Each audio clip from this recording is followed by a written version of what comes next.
Hi అండి, welcome back to జడాబాకా ఛానల్కి. ఇది సాంఘిక శాస్త్ర ఉపాధ్యాయుడు, ఇది 7వ పాఠము. అండ్ అశోక్ గారు 7 నుంచి 10 వరకు మొత్తం చేసేయండి మేడం అని చెప్పారు. తప్పకుండా ప్రయత్నిస్తానండి. Thank you for watching. And ఇదిగోండి 7 చిన్నగా ఉంది లెసన్. 7వ లెసన్ అయిపోయింది. ఇగో తర్వాత 8వ లెసన్ ఇక్కడే ఉంది. రెండు కలిపే ఒక ఎన్ని ఉన్నాయి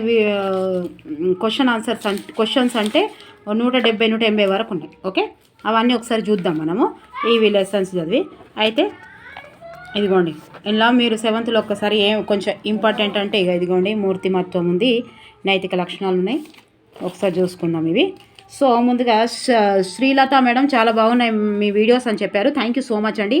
అండ్ విజయ్ గారు సోషల్ కూడా చేయండి మేడం అని చెప్తున్నారు. టైం ఉంటే తప్పకుండా చేస్తానండి, లేకున్న ప్రయత్నం కూడా చేస్తాను. ఓకే, పూర్ణచంద్ర గారు ఎలాగైతే మీరు తెలుగు చేశారో 18 నుంచి 24 వరకు, అలాగే సైన్స్ అండ్ సైకాలజీ కూడా చేసే ప్రయత్నం అయితే చేయండి మేడం, చాలా బాగున్నాయి వీడియోస్ అని అంటున్నారు పూర్ణచంద్ర గారు. థ్యాంక్ యూ సో మచ్ అండి, చేసే ప్రయత్నం తప్పకుండా చేస్తాను.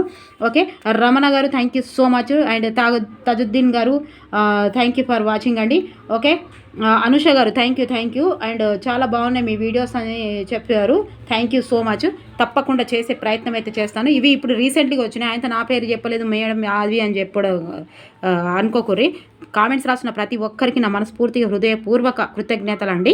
ఇక్కడ ఇప్పుడు నేను స్టూడియో చూడగానే అయ్యో ఏం పెట్టిరు అని ఇట్లా ఈ వీడియో అప్లోడ్ చేసే ముందే అవి వస్తుంటే పోతుంటాయి, ఎక్కడైతే నిల్చున్నాయో వాటిని చూసిన నేను. ఓకే, ఇది 7th అది ఇట్లా ఉంది, గిన్నె ఉన్నాయి 7th లెసన్లో. ఇవి చెప్పుకొని అవి చెప్తే బాగుంటుంది కానీ ఇప్పుడు లేదు. అవి అయితే బిట్స్ డిఎస్సి కూడా వస్తాయి.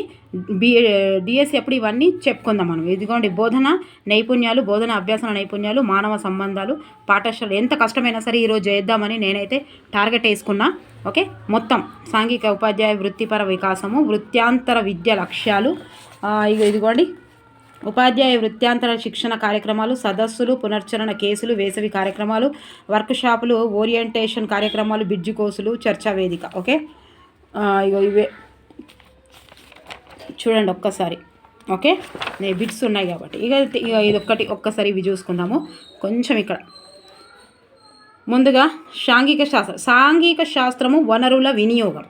ఓకే, గ్రంథాలయము లైబ్రరీ, లేబర్ లాటిన్ పదము, ఎల్లు లాటిన్ పదం, ఇక దేని కోడ కూడా ఏమో అవసరం లేదు. అదే పుస్తకాలు సేకరించి ఉంచిన స్థలమే గ్రంథాలయము.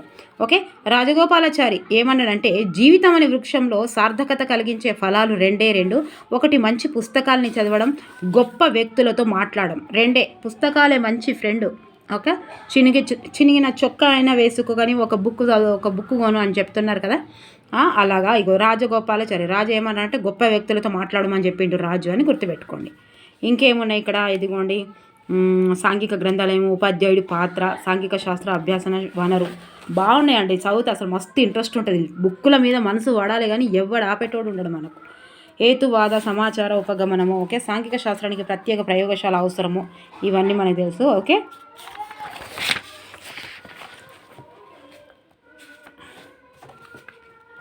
ఇంకో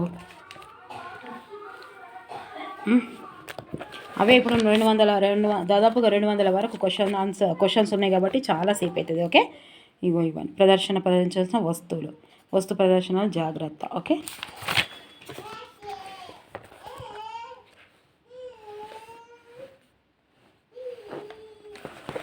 నేను ఇవి ఎందుకు చూపిస్తున్నా అంటే మీరు ఒకవేళ స్క్రీన్ షాట్ అయినా తీసుకోవచ్చు అనేది, అంతే. ఇవన్నీ కామన్గానే ఉన్నాయి.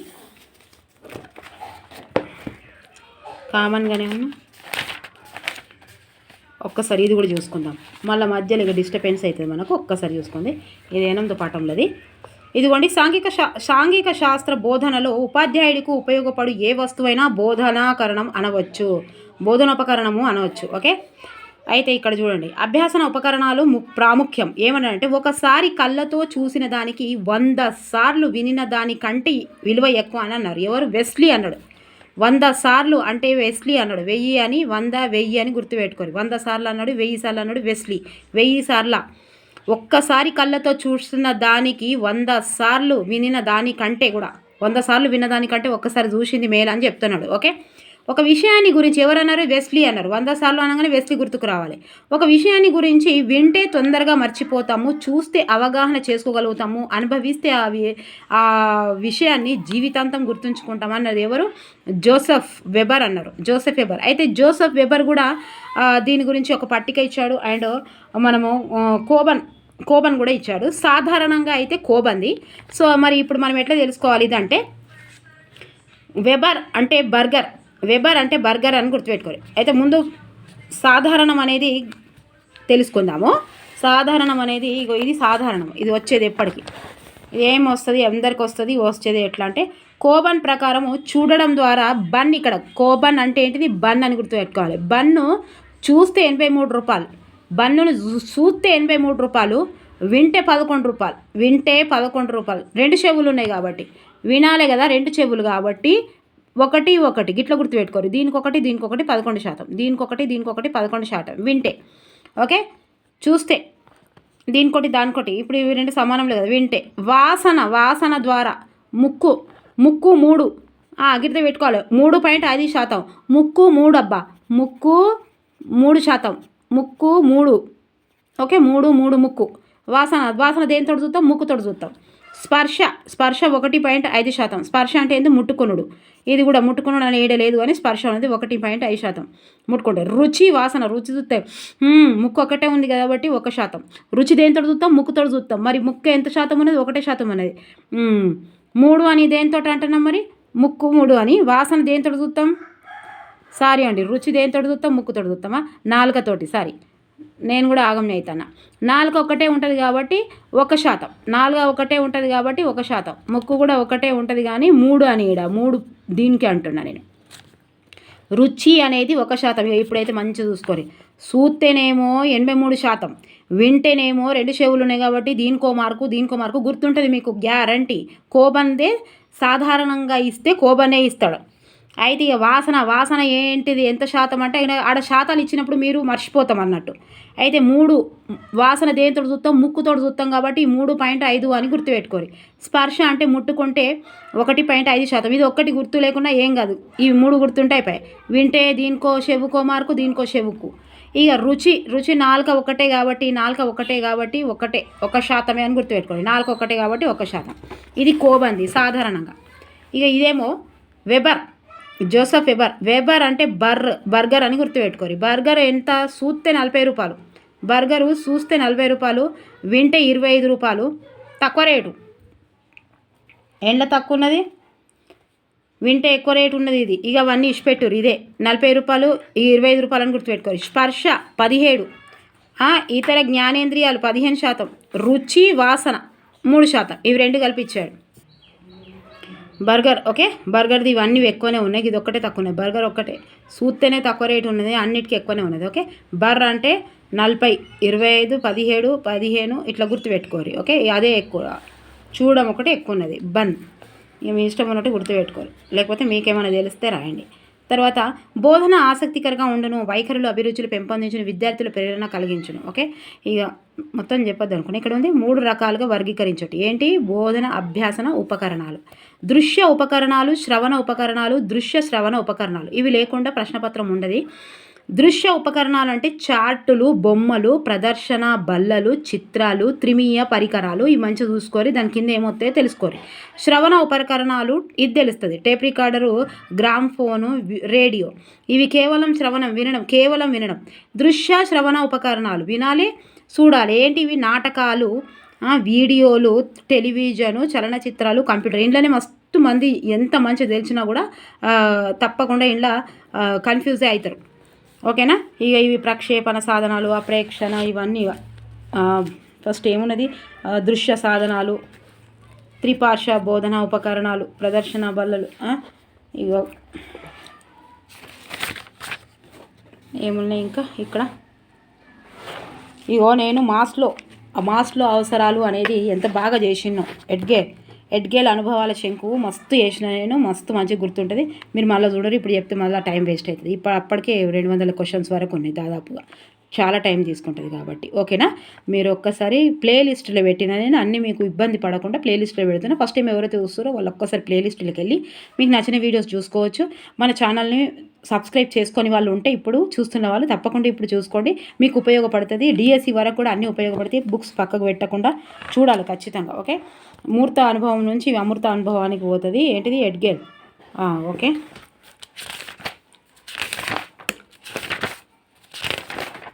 ఇప్పుడు చూద్దాం.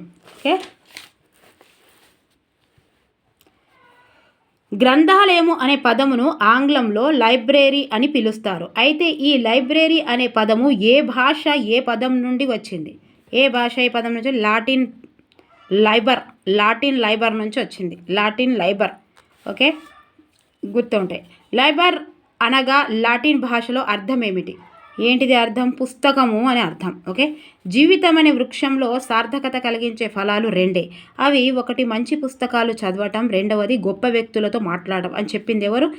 రాజగోపాలాచారి. రాజు అన్నాడు మంచి వ్యక్తి అయితేనే రాజు అవుతాడని చెప్పాడు. మంచి వ్యక్తులతో సోబత్ చేస్తేనే రాజులైతారు అని అన్నాడు అని గుర్తుపెట్టుకోండి. రాజగోపాలాచారి. ఓకే, రాజు అవుతాడు అని గుర్తుపెట్టుకోండి. గ్రంథాలయం వల్ల కలిగే ప్రయోజనం ఏంటిది? నాలుగవది పై అన్ని విద్యార్థుల ఉపాధ్యాయుల అభిరుచులు వైఖరులు వృద్ధి చెందుతాయి.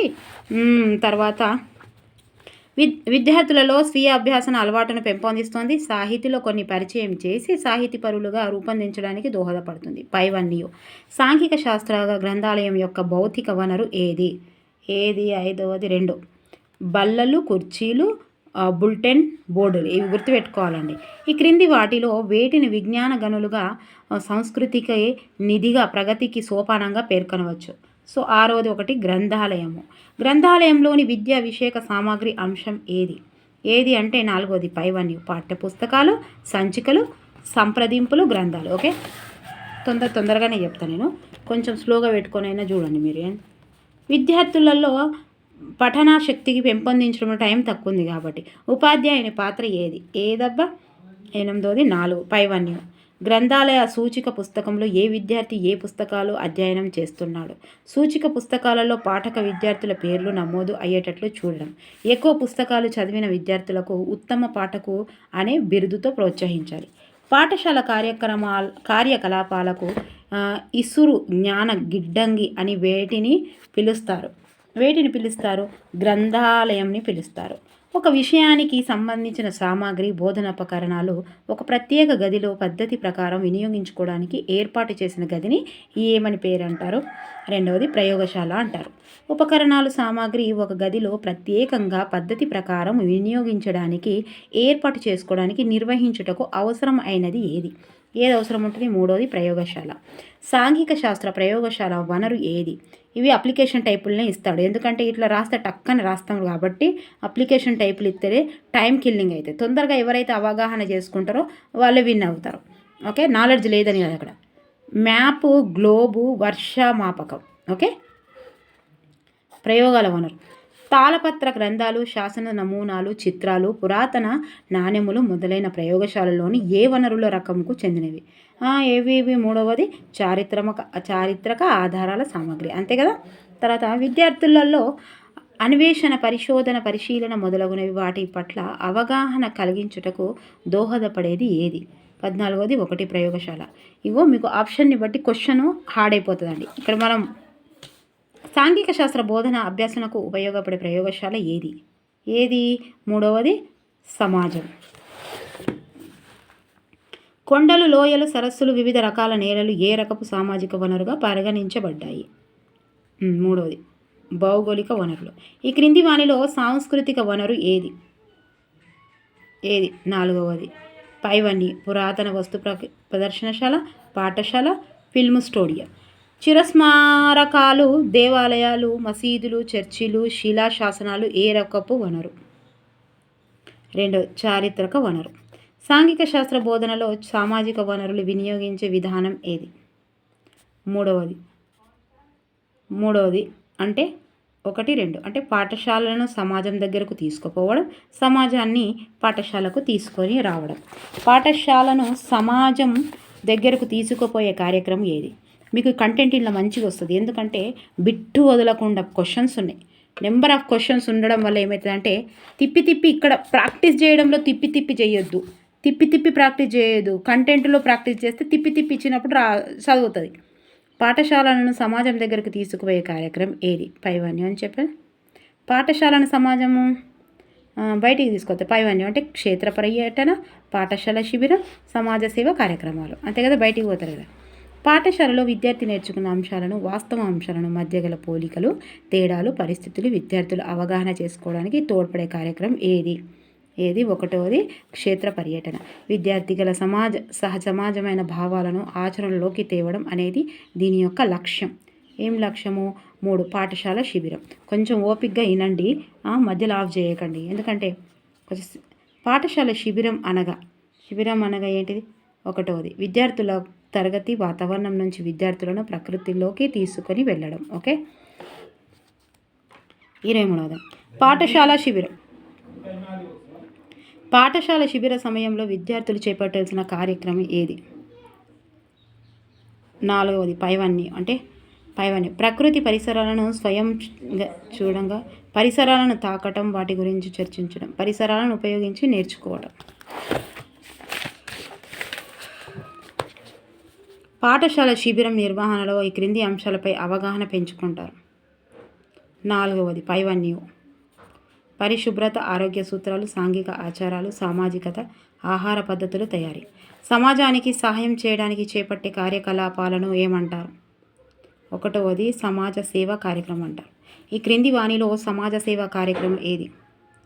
24వది శ్రమదానం చేయటం, గ్రామ పరిశుద్ధ్య కార్యక్రమం చేపట్టడం, వయోజన విద్యా కేంద్రాలు నడపటం. పైవన్యం ఈ క్రింది వాటిలో సమాజాన్ని పాఠశాలకు తీసుకెళ్లి వచ్చే కార్యక్రమం ఏది? 4వది పైవన్యం ప్రముఖులకు పాఠశాలను ఆహ్వానించడం, తల్లిదండ్రుల సమావేశం, పర్వదినాలు, పండుగలు, ఉత్సవాలు నిర్వహించడం. మ్యూజ్ అంటే ఏమిటి? మ్యూజ్ అంటే ఏమిటి? 29. 1 విద్యాదేవత. విద్యాదేవత. మ్యూజియం అంటే అర్థం ఏమిటి? మ్యూజియం అంటే 1వది విద్యాదేవత కొలువుండే ఆలయం. చూసిరా? పాఠశాల కార్యక్రమంలో మ్యూజియం ముఖ్యమైన అంతర్భాగం కావాలని సూచించింది ఎవరబ్బా? మొదలాయర్ కమిషన్. 2 వీడియోలు అయితే 2 వీడియోలు చేస్తా. జరా హెడ్ఏక్ అయితే 2 వీడియోలు చేస్తా. సాడదైంది ఆ వెదర్ మొత్తం చేంజ్ అయింది. తలని వచ్చి పాడైతాను. మన డిక్షనరీలో ఉండొద్దు. ఏది శాతనైతే లేదు అనుడు. శాతనైతే లేదు, అన్ని నొప్పులే అనొద్దు. సడదైతే నొప్పులు అవుతాయి, జ్వరం వస్తే అన్నీ అవుతాయి. అయినా మీ లక్ష్యమే మిమ్మల్ని పనిచేపిస్తుంది. విద్యార్థులకు గతించిన అనేక విషయాలను సంబంధించిన ప్రత్యక్ష అనుభవాలను కలగజేయాలంటే తోడ్పడే బోధన సన్నివేశం ఏది? 32వది 2 వస్తు ప్రదర్శనశాల. ఓకే. వస్తు ప్రదర్శనశాల ఏర్పాటుకు అవసరమైన వస్తువు ఏదబ్బా? పైవన్నీ భౌగోళిక చారిత్రక వస్తువులు, స్థానిక ఆర్థిక వస్తువులు, సామాజిక మత వస్తువులు. మీ ఆరోగ్యం చూసుకో మేడం అంటారు. మొత్తం ఇక ఈ ఫ్యామిలీ మెంబర్స్ లాగా చెప్పినట్టు అనిపిస్తుంది madam. Thank you so much. దేశ సంస్కృతి, వేషభాషలు, చరిత్ర, నాగరికతాభివృద్ధి సంబంధించిన నిజ వస్తువులకు ఒక ప్రత్యేక గదిలో కానీ వస్తు ప్రదర్శనలో భాగంగా కానీ ప్రదర్శించే ప్రాంతాన్ని ఏమంటారు? 34వది 2 కళాధామం అంటారు. ఈ క్రింది వాణిలో ప్రఖ్యాతిగాంచిన కళాధామం ఏదబ్బా? 35వది 4 పైవన్నీ national gallery of modern art. ఇవన్నీ గుర్తుంచుకోవాలో మేడమ్స్, సార్స్, ఇవన్నీ గుర్తుపెట్టుకోరి. National museum, Salarjung museum, Amaravati museum. Okay. చిరస్మారకాల రకం ఏది? 36వది 4 పైవన్యం కట్టడాలు, శిల్పాలు, పురావస్తు అంశాలు. వనరులు వినియోగించడంలో ఏర్పడే అవరోధాలు అధిగమించుటకు తోడ్పడే అంశం ఏది? 4వది పైవన్యం యాజమాన్యాల అనుమతి పొందడం, ఉపాధ్యాయుల పూర్తి సహకారం పొందడం, ప్రధానోపాధ్యాయుని నాయకత్వ లక్షణాలు. ఓకే. ఇక్కడ వరకే అయిపోయినాయి. ఇవి కార్టూన్లు మరియు తోలుబొమ్మలు వరుసగా ద్విపార్శ్వ త్రిపార్శ్వ గురించి ఖచ్చితంగా ఇస్తాడు. ఓకే.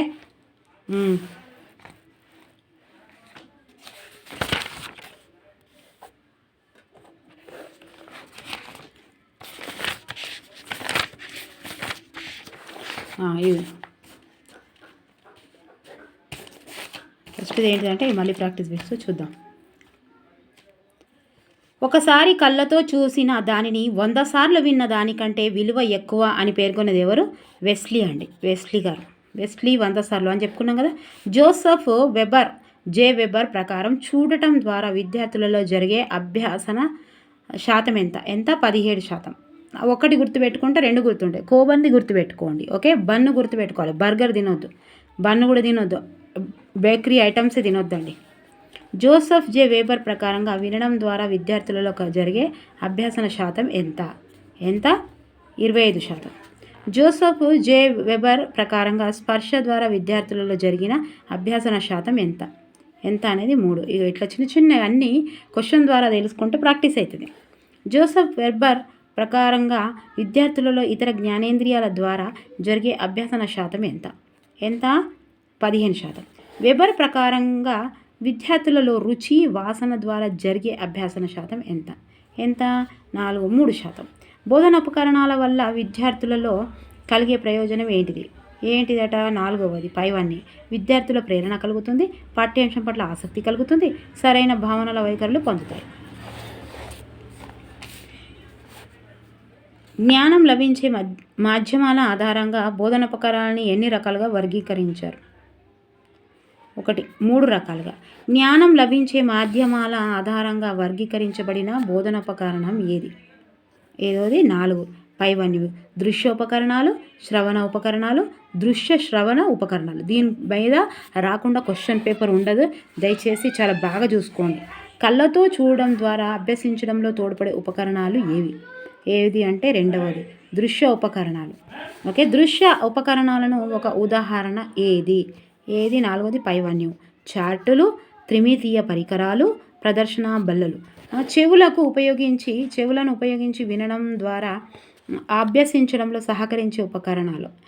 కన్ఫ్యూజ్ కావద్దు, ఇవి వచ్చిన క్వశ్చన్స్ అస్సలు వడగొట్టుకోవద్దు. ఓకే, ఇవి ఎట్లా ఇచ్చినా మనం తెలుసుకునే శక్తి ఉంటుంది, కానీ కొంచెం టైం వేస్ట్ చేయకుండా తొందరగా అవగాహన చేసుకోవాలి అంతే. ఓకే, 3వది 1 మరియు 2. ఓకే, అంటే radio tape recorder. Okay madam, ఇప్పటికీ నాకు 74 మార్కులు వచ్చినాయి, 72 మార్కులు వచ్చినాయి. భయపడొద్దు మేడం, ఏం భయపడదు. ఇప్పుడు ఇంకా 2-3 రోజులే ఉందన్నారు. ఇంకా 2-3 రోజులైనా సరే, 30 రోజు ఉందా మీకు ఎగ్జాము, 29 రోజు ఉందో తెలియదు. అయినా సరే తెలుగు చదవండి ఖచ్చితంగా. కవి పరిచయాలు మొత్తం చదవండి. ఓకే, కవి పరిచయాలు చదవండి, శతకాలు చదవండి.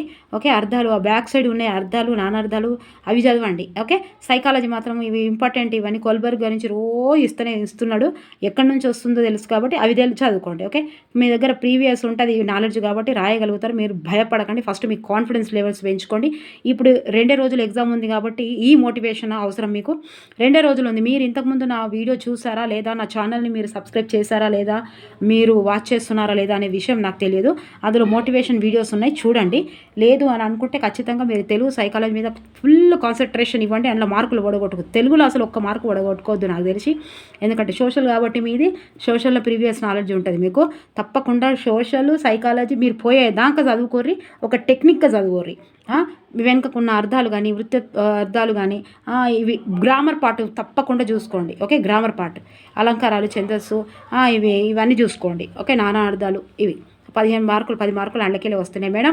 కష్టే ఫలే, వస్తే మంచిది, రాకపోతే ఇంకా మంచిది. భయపడద్దు, చదువు అనేది లైఫ్, పార్ట్ ఆఫ్ లైఫ్ అంతే. ఓకేనా, ఈ 2 రోజులు ఉన్న వాళ్ళకి ఇంతకంటే మోటివేషన్ ఈ రకంగానే మోటివేషన్ ఇస్తాను. ఓకే, గత రాసిన వాళ్ళు రాసేశారు, వచ్చే వాళ్ళు ఎంత పవిత్రమైన, ఎంత సూపర్, ప్రపంచాన్ని మార్చగలదే ఇది ఒక్కటే జాబు, అది టీచర్ జాబు. ఎంత కష్టాలున్నా, ఏ కష్టం ఉన్నా, ఏది ఉన్నా మొత్తం మర్చిపోయే ఇది ఒక్కటే. నువ్వు బ్యాంకులో చెప్పు, నువ్వు ఎన్ని టెండర్లు వేసినా, నువ్వు ఎన్ని కోట్ల సంపాదించినా కానీ పిల్లల్లో ఉండి నీ ఏమంటారు దాన్ని, ఆత్మసాక్షిని తృప్తిని పరచుకుంటా నీకున్న బాధలు మర్చిపోయి పిల్లల్లో కలిసే వృత్తి అంటే ఇదే. నువ్వు అక్కడే నిలబడి పిల్లల్ని ప్రపంచానికి పరిచయం చేసేది నువ్వు ఒక్కదానివే. సో ఇదన్నీ గుర్తుపెట్టుకొని నువ్వు పరిచయం చేయవలసి ఉంది. నువ్వు ఒక ఉపాధ్యాయుడుగా నువ్వు ప్రపంచాన్ని, సమాజాన్ని తయారు చేసేవారు కాబట్టి తప్పకుండా మీరు ఆ మోటివేట్తో టెట్ పాస్ కావాలి మేడం. పాస్ కావాలని నేను కూడా కోరుకుంటున్నా, మీరు కూడా కోరుకోండి. ఓకే, దేవుణ్ణి ప్రేమించడం నేర్చుకోవాలి, దేవుడితో మాట్లాడడం చేసుకోవాలి, దేవుడితో ఫ్రెండ్షిప్ చేయడం నేర్చుకోవాలి, దేవుడు కోసం పర్సంటేజు ఖర్చు చేయడం నేర్చుకోవాలి. ఇవన్నీ ఆధ్యాత్మికంగా అందులో ఉన్నాయి. ఇక్కడ లేకుండా అవి చేయలేం. ఇక్కడ లేకుండా సక్సెస్ దొరకదు మేడం. చాలామంది అసలు ఆధ్యాత్మికంగా మొత్తం వదిలేసి దీన్నే పట్టుకుంటారు. అక్కడ చెయ్యండి, ఇక్కడ రాదు. అక్కడ చేయండి. మీకు ఉన్న దాంట్లోనే నీ దగ్గర రూపాయి ఉంటే ఒక 2 పైసలు దేవుడి కోసం ఖర్చు చేయవలసిందే. ఓకే, ఇక చెప్పుర్రి మేడం మీకు అంటే ఇక చెప్తున్నా, అందుకే మేడం భయపడొద్దు అని చెప్తున్నా. ఓకే, వినడం చూడడం ద్వారా ప్రేరణకు పని చేపిస్తుంది. ఎవరి తాత కూడా పని చేపియడు మనకు. 3 గంటలకు ఎవరి తాత కూడా మనం లేపడు. ఇంటర్వ్యూ ఉందంటే లేస్తాం, లేదా ఎగ్జామ్ ఉందంటే లేస్తాం. అదే మన గోల్. అంతే, గోల్ పని చేపిస్తుంది. గోల్ లేనోడు పని చేయడు. వినటం చూడటం ద్వారా అభ్యసించడంలో తోడ్పడే ఉపకరణాలు ఏవి అంటే 14వ 2 దృశ్య శ్రవణ ఉపకరణాలు. గోల్ లేకుండా పని చేస్తున్నాడు జీవితానికంటే కూలి పని చేస్తున్నాడని అర్థం. ఓకేనా, కూలి పని చేయడం తప్పని అంటలేను. నువ్వు చదువుకొని అంటే నువ్వు చదువుకున్న నీకున్న నాలెడ్జ్కి నువ్వు రా అంటే రావాలి, పో అంటే పోవాలి కాదు. నీకంటే ఒక లక్ష్యం ఉండాలి, నీకంటే ఒక గోల్ ఉండాలి. ఓకే, దృశ్య 10 గంటలు చదువు 3 రోజులు 30 గంటలు మీ చేతులు ఉన్నది. ఏమైనా రఫ్ ఆడించవచ్చు మేడం. దృశ్య శ్రవణ ఉపకరణాలకు ఉదాహరణ ఏది? 4వది పయాన్ని నాటకాలు, చలనచిత్రాలు, టెలివిజన్. బోధన ఉపకరణాలను వాటి లక్షణాల ఆధారంగా ఎన్ని రకాలుగా వర్గీకరించడమైనది? 3 రకాలు. ఇట్లా కన్ఫ్యూజ్ అయ్యి 2 అని 2ది పెడుదురు. ఓకే, 2 ఏడు ఉంటుంది, 2 అని గిట్లా పెడుదురు. 2వదని 2 పెట్టినా, నేను కూడా మస్తు సార్లు గట్లా పెట్టినా ఎగ్జామ్లో.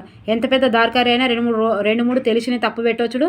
అది ప్రకృతి నైజం, మనిషి నైజం, అది విద్యార్థి నైజం. తెలిసినాక కూడా 2-3 తప్పులు పెట్టడు. అట్లా పెట్టొద్దు అని అంటున్నాను నేను. ఇప్పుడు ఇక్కడ ఉంది కూడా, బోధన ఉపకరణాలను వాటి లక్షణాల ఆధారంగా ఎన్ని రకాలుగా వర్గీకరించబడమైనది అంటే నాకు తెలుసు 3 రకాలని. 2 ఈడనేమో 2వది అని ఈడు ఉంది, ఈడ 2 అని ఉన్నది. ఇట్లా కన్ఫ్యూజ్ అయ్యి పెట్టొద్దు, ఆగమాగం చేయొద్దు, హరిబరి కావద్దు. బోధనోపకరణాలను వాటి లక్షణం ఆధారంగా వర్గీకరించబడిన బోధనోపకరణం ఏది అంటే 4. ఓకే, పైవన్యు ప్రక్షేప సాధనాలు, అప్రక్షేప సాధనాలు, కృత్య పరికరాలు. చాలా ఈజీగానే ఉంటుందండి, కానీ ఎట్లయినా అప్లికేషన్ ఇస్తాడు కాబట్టి కొంచెం టైం కిల్లింగ్ అవుతుంది. ప్రక్షేపక సాధనానికి ఉదాహరణ ఏది? 1వది ఫిల్ములు. స్థిర చిత్రాలు అనునవి ఏ రకపు బోధనోపకరణం? 1వది ప్రక్షేప సాధనం. స్లైడ్లు, మైక్రోఫిల్ములు, టెలివిజన్, సినిమా అనునవి ఏ రకపు సాధనాలు? 4వది ప్రక్షేప సాధనం. ప్రాజెక్టర్ సహాయం లేకుండా చూడగలిగే ఉపకరణాలు ఏవి? 2వది అప్రేక్ష సాధనాలు. 21 అప్రేక్షపక సాధనాలు. అప్రేక్షపక సాధనాలకు ఉదాహరణ ఏది? 4వది పైవన్యువు, నల్లబల్ల, గ్లోబు, కార్టూన్. ఓకే, పొడవు వెడల్పు ఉన్న ఉపకరణాలను ఏమంటారు? ఇది ఎన్నోసార్లు వచ్చిందబ్బా. 3వది గ్రాఫిక్ సాధనాలు. గ్రాఫిక్ ఉపకరణాలను ఉదాహరణ ఏది? 1 మ్యాప్. గ్రాఫ్స్, చిత్రాలు, కార్టూన్స్ అనేవి ఏ రకపు ఉపకరణాలు? 3వది గ్రాఫిక్స్ ఉపకరణాలు. పొడవు వెడల్పుతో పాటు ఎత్తు లేదా లోతు కలిగి ఉన్న బోధనోపకరణాలను ఏమంటారు? 21వది ద్విపార్శ్వ బోధనోపకరణాలు అంటారు. పొడవు వెడల్పుతో పాటు ఎత్తు లేదా లోతు కలిగి ఉన్నదాన్ని త్రిపార్శ్వ ఉపకరణాలు. దీని మీద వస్తుంది, మళ్ళీ చెప్తున్నా, పదే చెప్తున్నా, మళ్ళీ వచ్చినాక ఇక మేడం అనొద్దు. ఇక చూడరు. త్రిపార్శ్వ బోధనోపకరణానికి ఉదాహరణ చెప్పారు. 1 ఉదాహరణ. 4వది పైవన్నీ వస్తువులు, డయోరమలు, స్పెసిమెన్లు. ఓకే, తోలుబొమ్మలు ఏ రకపు? ఇది కూడా ప్రీవియస్ బిట్టే. తోలుబొమ్మలు ఏ రకపు బోధన ఉపకరణము? 1వది త్రిమితీయాలు. శ్రవణ సాధనములకు ఉదాహరణ ఏది? 29వది 4. Okay, radio, telephone, tape recorder. రాయడానికి లేదా ప్రదర్శించడానికి తోడ్పడే బల్లల్ని ఏమంటారు? 31. ఓకే, ప్రదర్శన బల్లలకు ఉదాహరణ ఏది? 31వది 4 పైవన్యూ. Bulletin board, magnetic board, flannel board. Okay, ఇవన్నీ మ్యాథ్స్ ద ఫాలోయింగ్లో ఇస్తాడు. ప్రదర్శన బల్లలకు ఉదాహరణ. ప్లీజ్ దయచేసి ఇవి మస్తు చదువుకోవాలి. ఇది మస్తు ఇంపార్టెంట్ ఉన్నది. 7వ లెసన్, 8వ లెసన్. కృత్యాల ఆధారంగా అభ్యాసనంలో జరగడంలో తోడ్పడే వాటిని ఏమంటారు? 3వది కృత్య పరికరాలు అంటారు. కృత్య పరికరాలకు ఉదాహరణ ఏదబ్బా? 33వది 4వది పైవన్యూ. ఓకే, బోధన ఉపకరణాల సమర్థవంత వినియోగానికి ఉపయోగపడే మార్గదర్శక సూత్రం ఏది? 34ది 4 పైవన్యు. ఎంపిక సూత్రము, తయారీ సూత్రము, ప్రదర్శన సూత్రం. బోధనోపకరణాల వల్ల కలిగే ప్రయోజనం ఏది? 35ది 4 ఓకే పైవన్యు. విద్యార్థులలో ప్రత్యక్ష అనుభవాలను కలిగిస్తాయి. అభ్యాసనంలో విసుగును పోగొడతాయి. వివిధ విషయాల పట్ల సరైన వైఖరులు కలిగిస్తాయి. వివిధ జ్ఞానేంద్రియాల ద్వారా జరిగే అభ్యాసన అనుభవాల శాతంను విశదీకరించిన శాస్త్రవేత్త ఎవరు? అంటే 36ది 1 కోబెన్ ఓకే. విద్యావేత్త కోబెన్ పరిశీలన ప్రయోగ ఫలితాలు ప్రకారం 83% అభ్యాసనం ఏ జ్ఞానేంద్రియం ద్వారా జరుగుతుంది? 83 ఏమన్నాం ఇప్పుడు మనం? 83 అని 3వది కన్ను చూడడం ద్వారా ఓకే చూడడం ద్వారా ఓకే. ముక్కు ఒకటే ఉంటుంది కాబట్టి 3% అన్నాం. చెవిలో 2 ఉన్నాయి, 2 చెవులు ఉంటాయి, మనిషికోటి 11. నాలుగు ఒక్కటే ఉంటుంది 1%. చూసిరా ఎంత మంచిగా గుర్తుకున్నదా, ఎంత ఈజీ గుర్తుకున్నదా ఓకే. కోబెన్ యొక్క పరిశీలన ప్రయోగాలు ఫలితంగా వినడం ద్వారా కోబెన్ వినడం అంటాడు కదా, వినడం అంటే ఎంత శుద్ధం 38ది 2 అంటే యోగిడ 11. ఆ చెవుకు ఓ మార్కు, ఈ చెవుకు ఓ మార్కు. టియూ టియూ టియూ టియూ టియూ టియూ 11% గుర్తుకుంటుంది. చర్మం ద్వారా జరిగే అభ్యాసన శాతం ఎంత? చర్మం ద్వారా 2వది ఎంత? 1.5% చర్మం ద్వారా ఓకే. ఒకటి గుర్తు లేకుండా కూడా ఏం కాదు కానీ అన్నీ అయితే గుర్తాడు. విద్యార్థులు నాలుక రుచి ద్వారా రంగు, రుచి, వాసన ద్వారా జరిగే అభ్యాసన శాతం ఎంత? ఎంతనప్ప 1%. 4 ఎన్ని ఉన్నాయి? 1 ఉంటుంది కాబట్టి 1%. గుర్తుపెట్టుకోవాలి. మంచిగా లేదు, మంచిగానే ఉన్నది. వాసన చూడటం ద్వారా జరిగే అభ్యాసన శాతం ఎంత? 41ది 1 3.5%. వాసన ముక్కు 3 అన్నాం కదా, చూసిరా ఎంత మంచిగా వచ్చినా, అంత కంటెంట్ ఎంత మంచిగా వస్తుంది చూసిరా. ఒక్కొక్క బిట్టు గిట్లు ఉండాలి. అభ్యాసకుడికి ఉపాధ్యాయుడికి ప్రవేశపెట్టిన పరిసరాలకు మధ్య జరిగే పరస్పర ప్రతిచర్యని ఏమంటారు? 42వది 3 అభ్యాసన అనుభవాలు ఓకేనా. ఇంత పెద్ద ప్రాజెక్టు కాబట్టి ఇట్లా నేను రాసుకొని చెప్తున్నా కాబట్టి ఏడన్నా ప్రింటింగ్ మిస్టేక్ కావచ్చు, మాన్యువల్ కాబట్టి ఎక్కడైనా ఓకే వస్తే మాత్రం మీరు తప్పకుండా ఇలా 100 మంది చూస్తున్నారు, 1000 మంది చూస్తున్నారు కాబట్టి టక్కన గుర్తుపట్టే అవకాశం ఉంది కాబట్టి టెన్షన్ తీసుకోకూడదు. లక్ష్య సాధన కోసం ఉపాధ్యాయుడు ఏర్పాటు చేసిన కృత్య సమూహాన్ని ఏమంటారు? 1వది అభ్యాసన అనుభవాలు అంటారు. ఈ క్రింది వానిలో అభ్యాసన అనుభవాల వర్గీకరణ అంశం ఏది? 44వది పైవన్యు ఓకే. ప్రత్యక్ష అనుభవం, పరోక్ష అనుభవం, ప్రాతినిధ్య అనుభవం. అటు ఇటు చూస్తే కన్ఫ్యూజ్ అవుతుందని నేను పేపర్లో రాసుకొని చెప్తాను. అభ్యాసన అనుభవాల లక్షణం ఏది? 45వది 4వది పైవన్యు. విద్యార్థి మానసిక పరిపక్వతకు అనుగుణంగా ఉండటం, భవిష్యత్తు అధ్యయనానికి తోడ్పడడం. విద్యార్థి తరగతి స్వభావం పరిధికి అనుగుణంగా ఉండటం.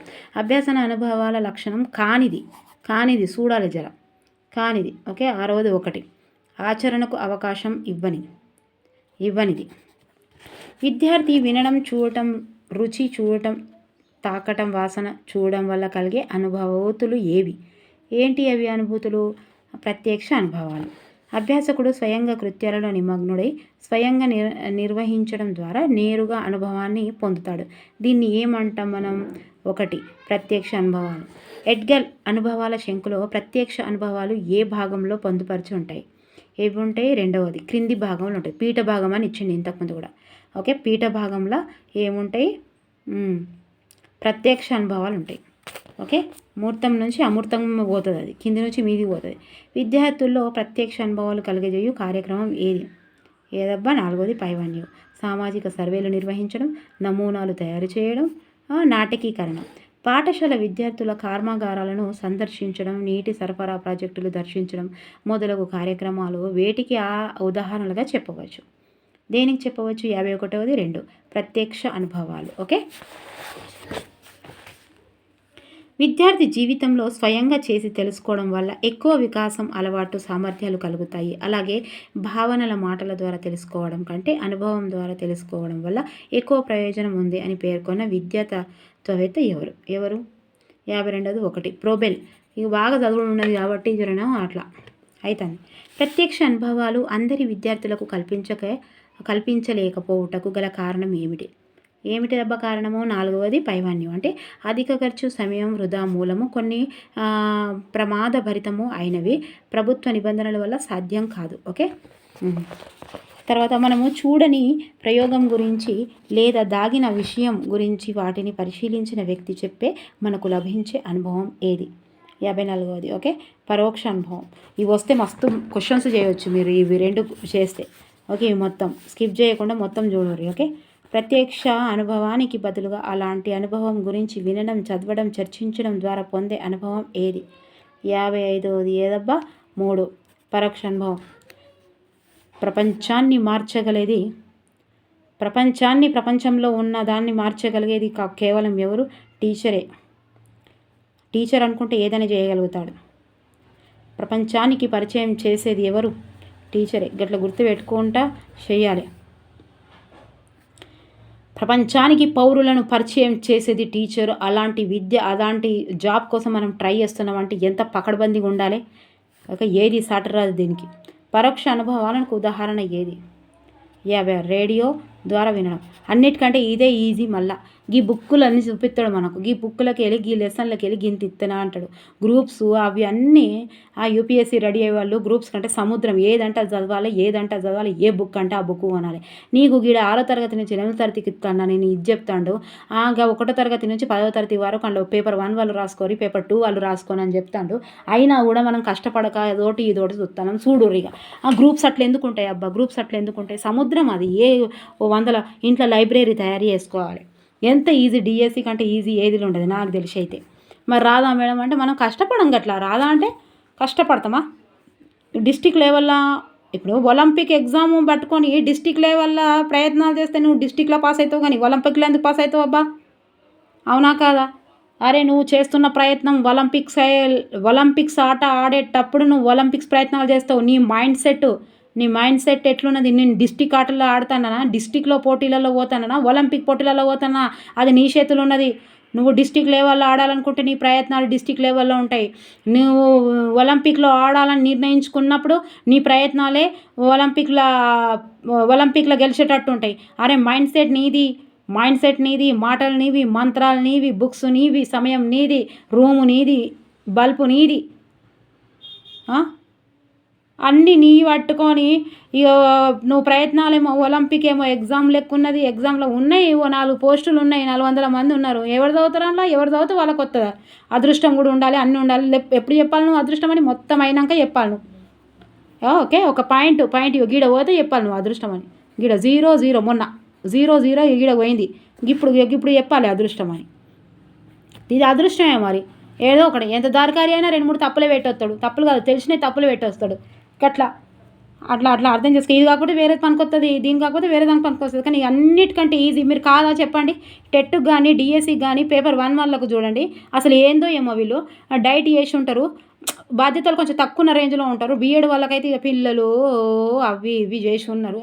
డైట్ వాళ్ళు అందరు కాకుండా కొంచెం పర్సెంట్ ఉంటారు. వాళ్ళకు నీకు 1వ తరగతి నుంచి 8వ తరగతి వరకు ఇత్త బిడ్డ అని ఆడు చెప్పినా కూడా వీళ్ళు అస్సలే అంత కష్టపడతలేరు. అసలు టెక్నిక్గా కష్టపడు కదా, అన్నిటికి ఉండాలి. అట్లా ఉండాలి, అట్లా కష్టపడాలి. కష్టే ఫలే అంతే. అదృష్టం అనేది కష్టం చేసేటోళ్ళకే వస్తుంది, అందరికీ ఎవరికి రాదు. ఉట్టుగా రోడ్డు మీద తిరిగేటోళ్ళకి అదృష్టం ఏం రాదబ్బా. కష్టపడేటోళ్ళకి లక్కీ లాటరీలు ఎవరిది అలాగే ఎప్పుడంటే అప్పుడు. ఓకేనా? ఇప్పటికి మస్తు లేట్ అవుతుంది, చేద్దాంది. పుస్తకాలు, ప్రతిమలు, మ్యాగజైన్లు ద్వారా తెలుసుకోవడం అనేది ఏ రకపు అనుభవాలు కలిగిస్తుంది? సో 57-4 పరోక్షం. ఓకే, ప్రతి విషయం నచ్చుతుంది, ప్రతి విషయం మీద కాన్సన్ట్రేషన్ చేస్తున్నారు, ప్రతి విషయం మీ మనసులకు నొచ్చుకుపోతుంది కాబట్టి చెప్పాలనిపిస్తుంది, అంతే కదా. మాధ్యమిక స్థాయిలో విద్యార్థి శారీరక మానసిక స్థాయి తక్కువగా స్థాయిలో ఉండడం వల్ల విద్యార్థికి ఏ అనుభవాలు కల్పించడం వల్ల ఎక్కువ ప్రయోజనం పొందుతాడు? అక్కడ ఆప్షన్ని బట్టి క్వశ్చన్స్ రాయగలుగుతారు. ప్రత్యక్ష అనుభవాలు యథార్థ వస్తువు మరీ పెద్దది కావడం వల్ల కానీ మరీ చిన్నది కావడం కానీ మనకు అవసరమైన పరిశీలన అంశము మరుగున పడిపోతుంది. ఇట్లాంటి పరిస్థితుల్లో కల్పిత వస్తువులను ఉపయోగించి బోధించినందున కలిగే అనుభవం ఏది? ఏదో పెద్దగా ఇచ్చాడు చూడు, నేను ఎత్తిన వచ్చేవాడు. 59 అంటే ఏదబ్బా? 4 పైవన్నీ కల్పిత అనుభవాలు, ఆపాదిత అనుభవాలు, ప్రాతినిధిత్వ అనుభవాలు అన్నీ అబ్బా.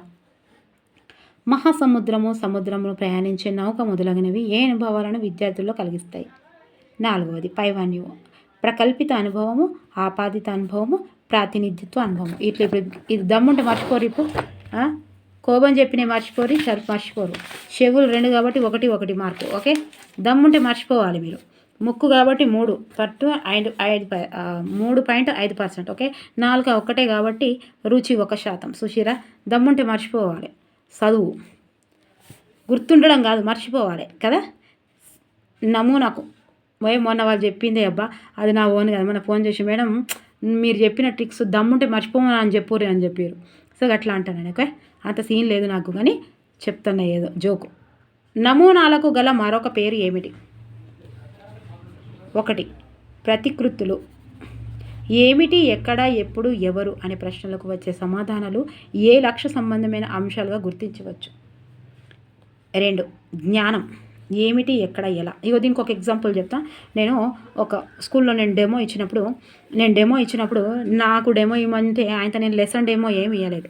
ఆడ పిల్లలను కూర్చొని పెట్టారు. అయితే ఇక్కడ ఏం చేసినానంటే నేను గిట్ల చేసిన బోర్డు మీద గిట్ల చేసిన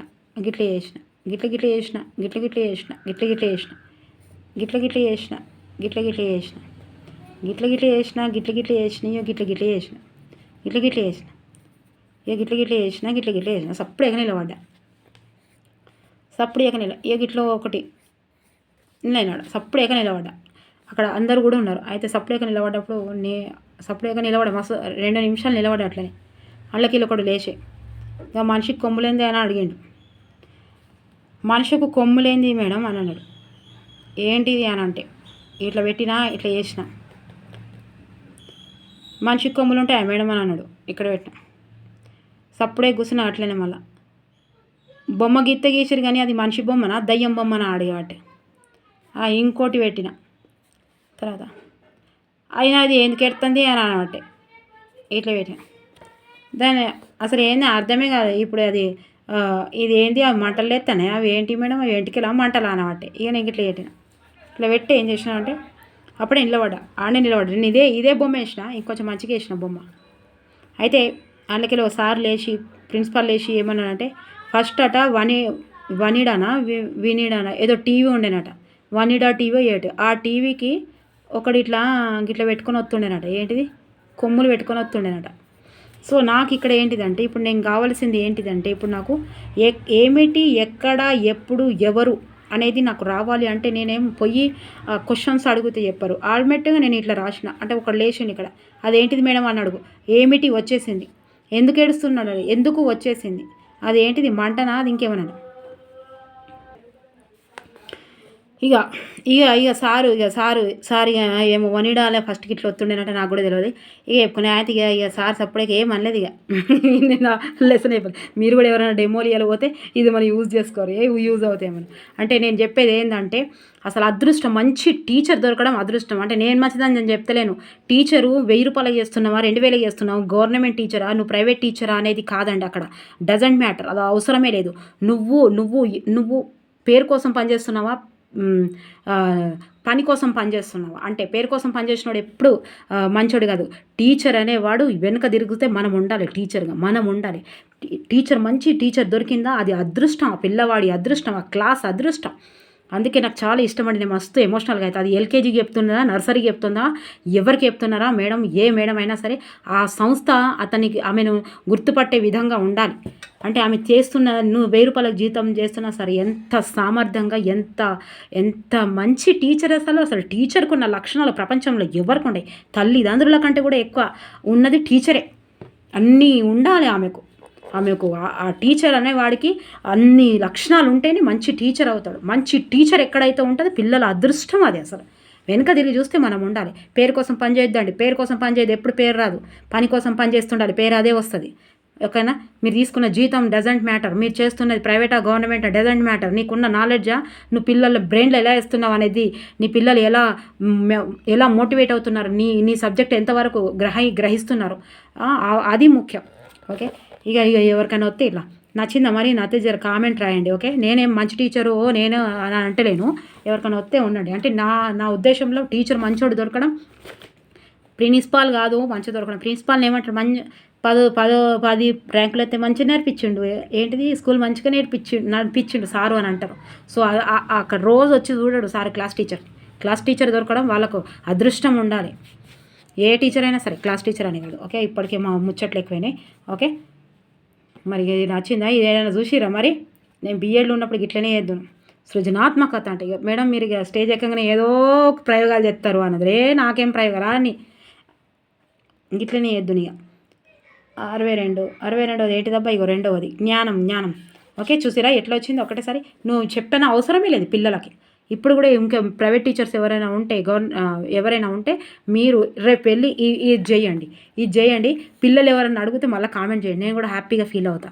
అంటే ఓకేనా, ప్లీజ్ ఒక్కసారి ఇట్లా మంచిగా ఏరి జర బొమ్మ. ఎవడన్నా ఒక్కడన్నా లేవకపోతే నా చెవు ఘోషిస్తా మీకు. అంటే వాళ్ళల్లో ఏమిటి ఎందుకు అనేది వాళ్ళల్లో అలా దేవాలి అని అంటే ఖచ్చితంగా ఇట్లా ఉండాలి. ఎవరైనా ప్రయోగించరు ఇప్పటివరకు చూడరు. ఉదాహరణలు ఇవ్వడం, విషయాలను వర్గీకరించడం, విషయాల మధ్య పోలికలు భేదం తెలపడం వంటి లక్ష్యాధార అభ్యాసన అనుభవాలు ఏ లక్ష్యాన్ని సాధిస్తాయి? ఏ లక్ష్యాన్ని 63వ 2 ఓకే, అవగాహన. తొందర చేసుకుందాం. గంట అయిపోతే ఇది బంద్ అయిపోతే వీడియో నెక్స్ట్ వీడియోలో చేస్తా, భయపడవద్దు. సమస్య పరిష్కారానికి తగిన జ్ఞానాన్ని ఎన్నుకోవడం, ఫలితాలు రాబట్టడం అనువని ఏ లక్షణానికి చెందిన అభ్యాసన అనుభవం? ఇది 64ది 3 వినియోగం. విద్యార్థి పటంలో వివిధ ప్రాంతాలలో గుర్తించడం, పటాలు కాలపట్టికలు చదవడం అనేది ఏ లక్ష్యం యొక్క అభ్యాసన అనుభవం? 65ది ఏంటిదబ్బా 3 నైపుణ్యం. ఓకే, మానవుని ఉష్ణమాపని వంటి పరికరాలను వినియోగించడం, సమస్యకు సంబంధించిన సర్వే చేసి ఖచ్చితమైన సమాచారం సేకరించడం అనున్నది ఏ లక్ష్యానికి సంబంధించిన అభ్యాసనం అనుభవాలు? చిన్నగా లేవు, పెద్దగా ఉన్నాయి చూడు, మొత్తం మ్యాటర్ ఇస్తాడు వాడు. 66ది 3వది ఓకే, నైపుణ్యం. ఓకే, విద్యార్థి తరగతి నాయకునిగా ఉండడానికి ఆసక్తి చూపడం, తోటి వారిని సేవ చేయడం, ఆతృత పడడం వంటి భావనలు ఏ లక్ష్యాన్ని సాధిస్తాయి? 67ది 2 అభిరుచి. టీచర్ వాళ్ళ ఇంట్లో ఎవరైనా చనిపోయినా కూడా మళ్ళీ వెళ్ళి పిల్లలకు పాఠాలు చెప్పే మనసు బాధ పెట్టుకొని పాఠాలు చెప్పి మర్చిపోయే ఉద్యోగం అండి అది. నేను చాలామంది చూసాను. మా కొలిక్ వాళ్ళ నాన్నగారు చనిపోయారు పాపము. ఒక్క 5-6 రోజుల తర్వాత ఫైనాన్షియల్గా లేదు, మరి 10 రోజులు 20 రోజులు పెట్టుకుందామంటే కాదు మేడంకి. ఒక 5 రోజులు పెట్టుకున్నారు మేడము. అసలు వచ్చారు తర్వాత అసలు ఆ బాధ ఇక మనమందరం ఎంత చేసినా కూడా ఎవరి క్లాసులకు వాళ్ళు వెళ్ళిపోయినాక పిల్లలతో అమ్మ ఎంత బాగా, అది కూడా ఒక బ్యాంక్ ఉద్యోగం చేస్తే ఏ ఉద్యోగం చేసినా అంత తృప్తి ఉండదు పిల్లల్లో చేసేంత తృప్తి. విద్యార్థి తనకు ఆసక్తి ఉన్న సాంఘిక సమస్యలను సంబంధించిన రచనలు, పుస్తకాలు, సంచికలు, వార్త పత్రికలు చదవడం అనేది ఏ లక్ష్యాధార అనుభవాలు? 68ది 1 అభిరుచి.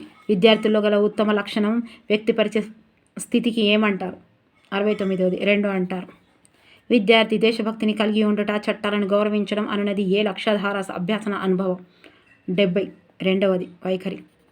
మా ఇంట్లో కూడా ఉన్నారు గవర్నమెంట్ టీచర్స్ వాళ్ళకి. నేను మస్తు సలహా చెప్తా, అరే పైసలు ఏమైనా ఖర్చు చేయరి, పైసలు అయ్యో దేవుని కోసం ఖర్చు చేయరి, పుణ్యం దొరుకుతుందని ఖర్చు చేయరి.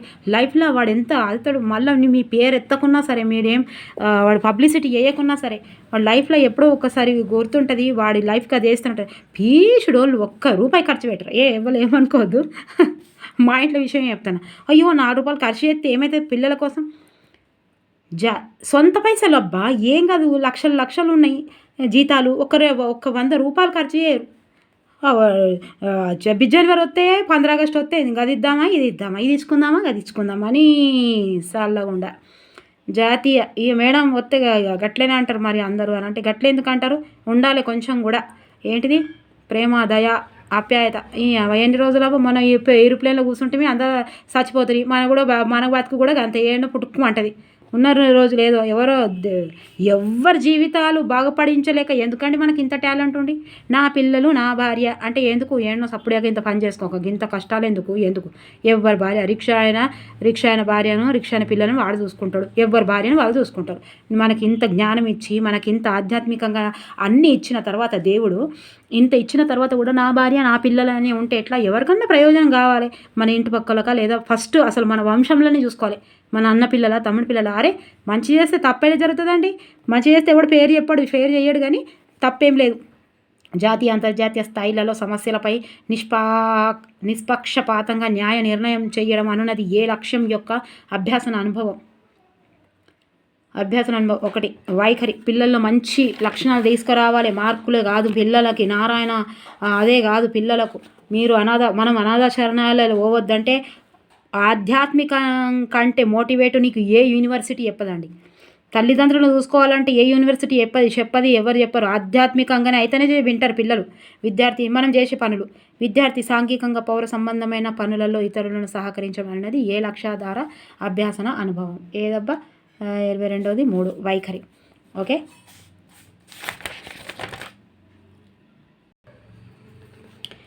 తోటి వారిలో ఉత్తమ లక్షణాలను గుర్తించి అభినందించటాన్ని ఏ లక్ష్యాధార అభ్యాసన అనుభవంగా పేర్కొంటారు? 73. 2. ప్రశంస. భారతీయ సంస్కృతి వారసత్వాన్ని ప్రశంసించడం, మహనీయులు ఆచరించిన సిద్ధాంతాలను, సూత్రాలను ప్రశంసించడం వంటి అంశాలు ఏ లక్ష్యాధార అభ్యాసనము అనుభవంగా పేర్కొంటారు? ఇది 2 సార్లు చదివేటప్పుడు కొంచెం అర్థం చేసుకొని ఒక 2 సార్లు క్వశ్చన్ చదివిరా అంటే టక్కన పెట్టొచ్చు ఆన్సర్. ఓకేనా? 74. 1. అభ్యాసన అనుభవాల మూలాధార అంశం ఏది? అందుకే ప్రాక్టీస్ చేయాలి ఖచ్చితంగా. సమాజం ప్రాక్టీస్ చేస్తే తొందరగా చేయడానికి అవగాహన ఉంటుంది. అభ్యాసన అనుభవాల మూలాధార అంశం ఏది? 4వది పైవన్యు. సమవయస్కుల బృందం, సమాజం, బహుళ ప్రచార సాధనాలు. ఎన్సిసి, ఎన్ఎస్ఎస్, ఎస్సిఓ వీటి ద్వారా అభ్యాసన అనుభవాలు పొందే అవకాశం ఇచ్చేది ఏది? 3వది పాఠశాల. సాహసం, ధైర్యం, సహకారం, న్యాయకత్వ లక్షణాలు మొదలైన సుగుణాల వంటి అభ్యాసన అనుభవాలు ఇచ్చే క్షేత్రం ఏది? 4వది పైవన్యు. పాఠశాల, బహుళ ప్రచార సాధనాలు, సమవయస్కుల బృందం. ఎడ్గర్ డెల్ తన అనుభవాలన్నింటినీ ఏ రూపంలో నిర్మించి వివరించాడు? అనుభవ శంకు.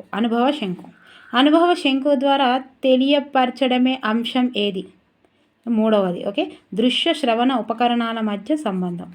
అనుభవ శంకులో అనుభవాల క్రింద నుంచి పైకి వెళ్ళే కొలది ఏ విధంగా ఉంటాయి? ఇప్పుడు చెప్పిన నేను మూర్త అనుభవాల నుండి అమూర్త అనుభవాలకు, కంటికి కనిపించే నుండి కంటికి కనిపించని, ఇవి ఎక్కడుంటాయి? పీఠ భాగంలో ఉంటాయి, కిందికి ఉంటాయి.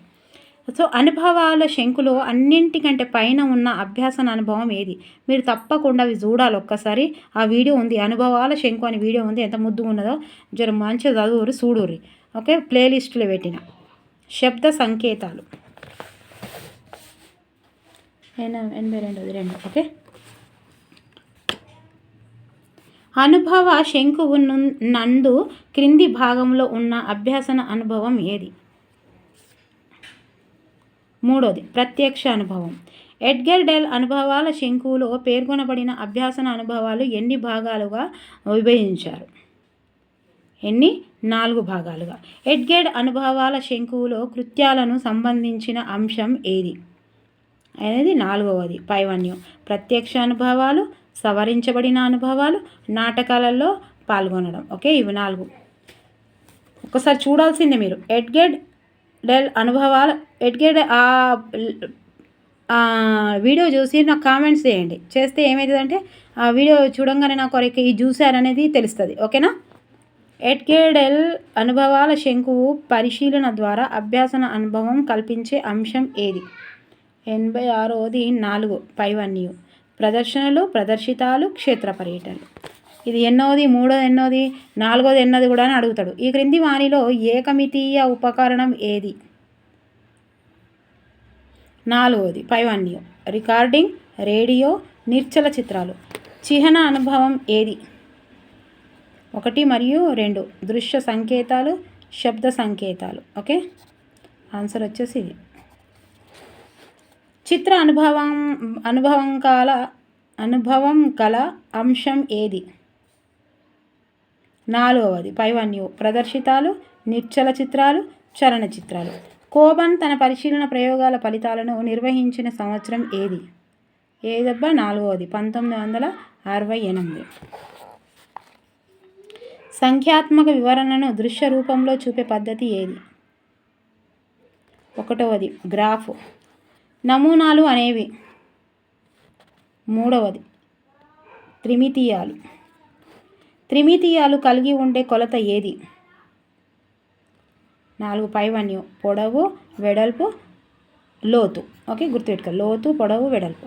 భూమి ఉపరితలంను మొత్తం కానీ కొంత భాగంగా కానీ తగ్గింపు కొలతలతో చూపించే రేఖీయ సాధనం ఏది?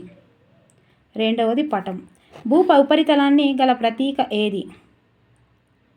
2వది మ్యాప్. ప్రజ్ఞాపూర్వకంగా ఏ చర్చలోనైనా పాల్గొనాలంటే దానికి ప్రపంచపట జ్ఞానం అవసరమని పేర్కొన్నది. 1వది రుడ్యార్డ్ కిప్లింగ్. Rudyard Kipling. ప్రతి సంఘటన లేదా పరిస్థితి ఏదో ఒక స్థలంతో ముడిపడి దాని భౌగోళిక కూర్పు ప్రకారం రూపొందే ఒక పరిమాణం అని పేర్కొన్నవారు ఎవరు? 1 ఫ్రీజర్ వేస్ట్. పటంను ఉపయోగించే సందర్భం ఏది? 4 పైవన్యం. ఒక ప్రదేశం ఉనికిని తెలుసుకోవడానికి, 2 ప్రదేశాల మధ్య దూరం తెలపడానికి, ఒక ప్రదేశం ఆకారం తెలుసుకోవడానికి. ప్రకృతి సహజమైన వనరులు, స్వాభావిక మండలాలు గురించి తెలుసుకోవడానికి ఏ బోధన ఉపకరణం అత్యంత ఆవశ్యకం? 3వది మ్యాప్. పటాలలో గల ముఖ్యమైన రకం ఏది? 1 మరియు 2 చదును పటం అండ్ త్రిపార్శ్వ పటం. ఓకే. ఏదైనా ప్రదేశాన్ని ఎత్తు పల్లాలు లేకుండా పరిచినట్లుగా గీచి ఉపయోగించే పటం ఏది? గ్లోబు. క్రింది వానిలో చదును పటము ప్లాట్ మ్యాప్ను చెందిన రకం ఏది? పైవన్యం. భౌతిక పటము, రాజకీయ పటము, ప్రత్యేక ప్రయోజన పటము. అడవులు, పర్వతాలు, లోయలు, నదులు, మైదానాలు, ఎడారులు, డెల్టాలు మొదలగు భౌతిక అంశాలను చూపడానికి ఉపయోగించే పటాలు ఏవి? భౌతిక పటం. ఖండాలు, దేశాలు, రాష్ట్రాలు, రాజధానులు, పటములు వాటి ఉనికిని, సరిహద్దులను చూపడానికి ఉపయోగించే పటం ఏది? రాజకీయ పటం. ఏ పటం ద్వారా జనాభా విస్తరణ, వర్షపాతము, చారిత్రకాభివృద్ధి, శీతోష్ణ స్థితి, వృక్ష సంపద మొదలగునవి చూపుతారు? ప్రత్యక్ష ప్రయోజన పటం. ఈ క్రింది వానిలో చదును పటం కానిది ఏది? 2వది త్రిపార్శ్వ పటం. ఒక ప్రాంతం యొక్క ఎత్తు పల్లాలను, చదులను, సరస్సులను, పర్వతాలను, లోయలను స్పష్టంగా కనబడేటట్లుగా ప్రత్యేక పద్ధతిలో ఉబికినట్లు, గుంటలుగా ఉన్నట్లుగా చూపే పటం ఏది? 2వది త్రిపార్శ్వ పటం. ఓకే, కొంచెం ఆలోచించాలి. ఓకే. క్రింది వానిలో ఏ పటంను రిలీఫ్ పటం అని పిలుస్తారు? త్రిపార్శ్వ పటమును. రిలీఫ్ పటాలను వేటితో రూపొందిస్తారు? 4వది మట్టితో. విద్యార్థులు గీచిన పటమును ఏమంటారు?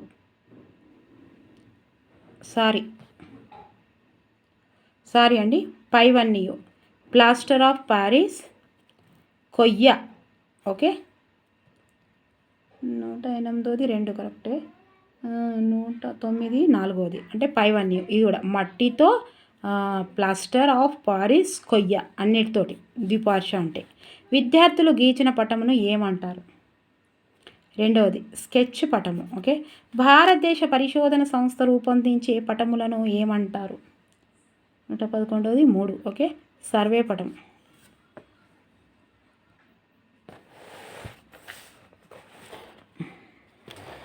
ఇదిగోండి, మీరు మళ్ళీ 109 ఇగో 4th వన్. Okay, correct.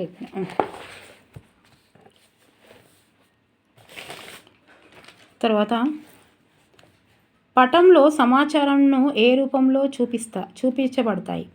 చూపబడతాయి? 112ది 3. రంగులు, గుర్తులు. ఓకే. పటంలో పర్వతాలు, కొండలు, భూములు, ఎత్తులను ప్రత్యేకంగా చూపడానికి ఏ రంగును వాడతారు? 4వది జగురు. పర్వతాలు, కొండలు, భూములు. పటంలో వ్యవసాయ మైదానాలను చూపడానికి ప్రత్యేకంగా వాడబడే రంగు ఏది? ఆకుపచ్చ. పటంలో నిస్సార భూములను చూపడానికి వాడే రంగు ఏది? 2వది పసుపు. సముద్రాలు, నదులు, కాల్వలు, సరస్సులను చూపడానికి పటంలో వాడబడే రంగు ఏది? 4వది నీలం. నదుల ముఖద్వారాన్ని తెలపడానికి పటంలో వాడే రంగు ఏది? లేత నీలం. నదుల వేగమై విశాలమైన నది ప్రవాహాన్ని సూచించడానికి వాడబడే రంగు ఏది? 18ది 3. దళసరి నీలం. ఇది ప్రవాహం అన్నట్టు. దళసరి నీలం ప్రవాహం. పటం వల్ల కలిగే ప్రయోజనం ఏది? ఇదేంటిది 4. ఎస్. పైవన్యు వివిధ ప్రదేశాల ఉనికి, ఆకారాలు, అమరికను తెలుసుకోవచ్చు. వివిధ ప్రదేశాల సాపేక్ష పరిమాణాలను పటాలు తెలుసుకోవచ్చు. వివిధ భౌగోళిక సామాజిక మార్పులను తెలుసుకోవచ్చు. పట నైపుణ్య అంశం ఏది? 4వది పైవన్యు. పటాన్ని చదవటం, పటాన్ని గీయటం, పటంలో గుర్తించటం.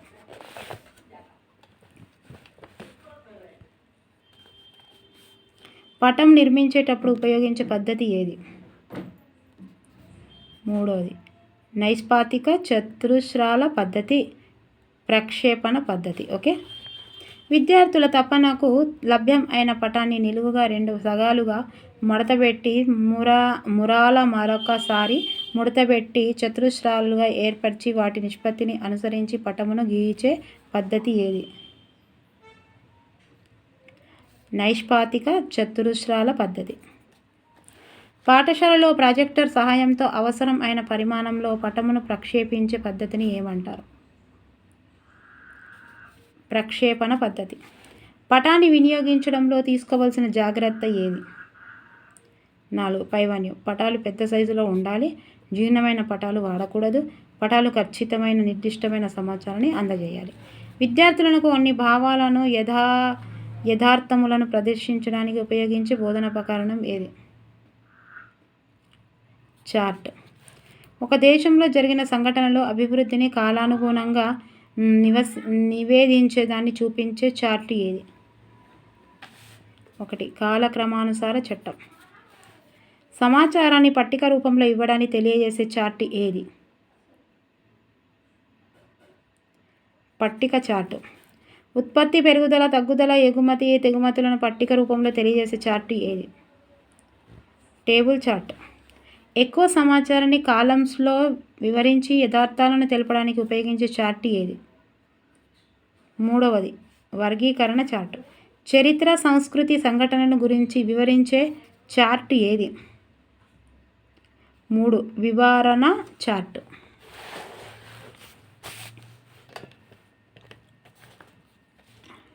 ఒక వంశంలో రక్త సంబంధికుల వివరాలు తెలియజేయడానికి వివరించే చార్ట్ ఏది? 1 వంశవృక్ష చార్ట్. ఒక సామ్రాజ్యం లేదా రాజవంశం అభివృద్ధిని చూపించే చార్ట్ ఏది? 32వది 4 వంశవృక్ష చార్ట్. ఓకే. బొగ్గు నుంచి పొందే అనేక ఉత్పత్తులను చూపడానికి ఉపయోగపడే పటం ఏది? 4వది 33వది బొగ్గు నుంచి పొందే అనేక ఉత్పత్తులను చూపడానికి ఉపయోగపడే పటం ఏది? 33 4 వచ్చిండు. వంశవృక్ష చార్ట్ అని ఇచ్చిండు. మరి ఇక్కడ చూడండి.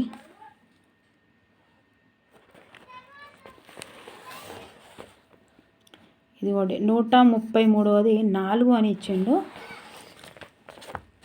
సో బొగ్గు నుంచి పొందే అనేక ఉత్పత్తులను చూపటానికి ఉపయోగపడే పటం ఏది? వంశవృక్ష చార్టు అంటున్నాడు.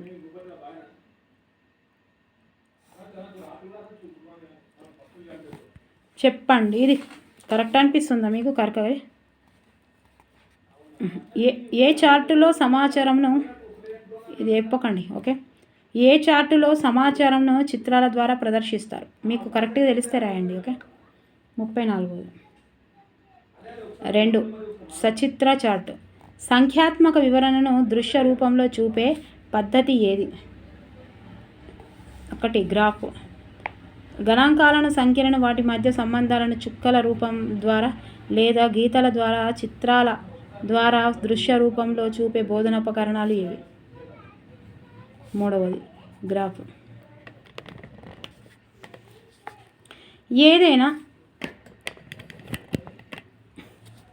ఏదైనా సంఖ్య వివరాలను స్తంభాకారంలో తెలియపరిచే గ్రాఫ్ ఏది? 1 స్తూపరేఖ పటాలు. ఏ గ్రాఫ్ను 0 పీఠనానికి క్షితిజ సమాంతరంగా ఏర్పాటు చేస్తారు? 38 1 పై గ్రాఫ్. ఉత్పత్తులను, ఆదాయ వ్యయాలు, జనాభా పెరుగుదల మొదలైన సమాచారాన్ని ప్రదర్శించడానికి తోడ్పడే గ్రాఫ్ ఏది? నాలుగవది స్తూపరేఖ గ్రాఫులు. గుండ్రంగా తయారు చేయబడిన గ్రాఫ్ ఏది? 1 వలయ గ్రాఫ్. ఇచ్చిన సమాచారం మొత్తంను భాగాలుగా చూపే గ్రాఫ్ ఏది? 1 పై గ్రాఫ్. భారతదేశంలో అక్షరాస్యత అభివృద్ధిని శాతాలలో చూపడానికి రూపొందించే గ్రాఫ్ ఏది? పై గ్రాఫ్. బడ్జెట్లో వివిధ మొత్తాలను కేటాయించిన నిధుల శాతాన్ని చూపే గ్రాఫ్ ఏది? 4 పైవన్నీ అంటే వలయ గ్రాఫు, పై గ్రాఫు, వృత్త గ్రాఫ్. అడ్డంగా లేదా నిలువుగా గీచిన సామాన్య గీతల ద్వారా ముఖ్యమైన భావనలు చూపే పటాన్ని ఏమంటారు? 1 లైవ్ గ్రాఫ్. వేర్వేరు కాలాల్లోని సమాచారాన్ని సులభంగా చూపడానికి ఉపయోగించే గ్రాఫ్ ఏది? 4 పైవన్నీ అంటే లైన్ గ్రాఫ్, రేఖాచిత్రం, వక్రగ్రాఫ్. ఇవే 145 ఉన్నాయి. మనం ముందు చెప్పుకునేవి 40 ఉన్నాయి. 180 అంటే దాదాపు 2. ఇవేమో ఇట్లా ఇచ్చిండు, ఏంటిది అవే క్వశ్చన్స్ కానీ ఇట్లా అప్లికేషన్ మెథడ్లో ఇచ్చాడు, అవి ప్రాక్టీస్ కోసం. ఓకే, ఇక ఇప్పుడు 9th. ఓకే, ఇంకా ఇక్కడికి అయిపోయింది. 9th ఒకటి అయినాక అయిపోయింది. ఇది ఒకటి చేస్తే ఇక లాస్ట్కి ఏమన్నా ఉంటే మనము చేసి చూసుకుంటాం. ఓకే, ఇవి 10th దైనందిన. ఓకే, అంతే, ఇక అయిపోయింది.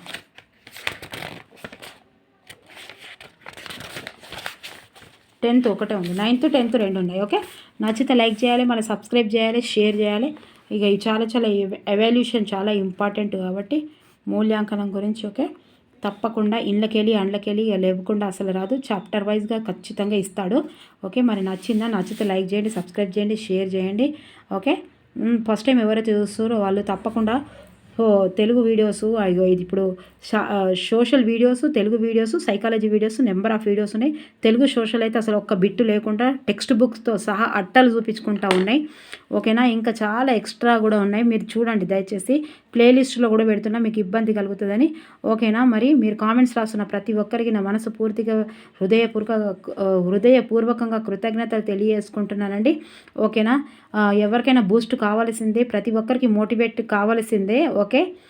ఓకేనా, ఇక మీరు ధైర్యంగా వెళ్ళి ధైర్యంగా రాయండి. రేపు రాసే వాళ్ళకి ఆల్ ద బెస్ట్ అండి. ఓకేవేళ రాత్రి వరకు ఇంకేమైనా వీడియోస్ చేసేది ఉంటే చేస్తా, లేదంటే ఇదే 9th 10th చేసేస్తా. ఓకేనా, thank you for watching. Bye, take care. రేపు ఎక్స్ట్రా రాసే వాళ్ళకు, ఎల్లుండి రాసే వాళ్ళకు, సోషల్ రాసే వాళ్ళకు ఉపయోగపడుతుంది. Okay, thank you for watching. Bye, take care.